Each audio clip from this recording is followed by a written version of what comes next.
Sonamura Belonia bypass সড়কে বাড়তে থাকা সড়ক দুর্ঘটনা রোধে সোমবার যৌথ উদ্যোগে বিশেষ অভিযান চালায় যাত্রাপুর থানার পুলিশ, কাঠালিয়া আম্বেদকর সমাজ উন্নয়ন সংস্থার সদস্য এবং কাঠালিয়া মোটর স্ট্যান্ডের বিএমএস কর্মীরা। যাত্রাপুর থানার ওসি পার্থনাথ ভৌমিক এবং সাব ইন্সপেক্টর বিজয় চক্রবর্তীর নেতৃত্বে পুলিশ ও স্বেচ্ছাসেবকরা বাসপুকুর থেকে দক্ষিণ ইন্দিয়া পর্যন্ত বিভিন্ন গুরুত্বপূর্ণ স্থানে যানবাহনের গতি নিয়ন্ত্রণ ব্যবস্থা নেন।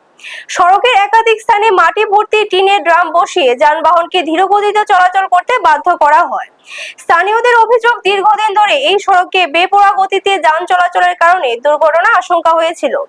বিশেষ করে স্কুল পড়ুয়া, শিক্ষার্থী ও পথচারীদের নিরাপত্তার কথা মাথায় রেখে এই উদ্যোগ নেওয়া হয়েছে। এলাকার বাসিন্দারা এই উদ্যোগকে স্বাগত জানিয়ে আশা প্রকাশ করেছেন। এর ফলে বেপরোয়া গাড়ি চলাচল নিয়ন্ত্রণে আসবে এবং সড়ক দুর্ঘটনাও কমবে। ব্যুরো রিপোর্ট, নিউজ তৎকাল 24। আমাদের হসপিটাল চুমনি দীর্ঘদিন আমাদের যে এখানে দোকানদার এবং লোকাল মানুষের ডিমান্ড ছিল যে এখানে সড়ক দুর্ঘটনা হইতেছে অনেকদিন ধরে। ডিমান্ডের পরিপ্রেক্ষিতে আমরা বিভিন্ন ড্রামগুলো অ্যারেঞ্জ করছি এবং কালার করছি ড্রামগুলা, এবং একটা রুকাওয়াট সৃষ্টি করার জন্য যাতে ভেহিকেল খুব স্পিডে না যেতে পারে, তার কারণে আমরা এখানে এই ড্রামগুলা ইনস্টল করব। কয়টা স্পিড ব্রেকার দিবেন?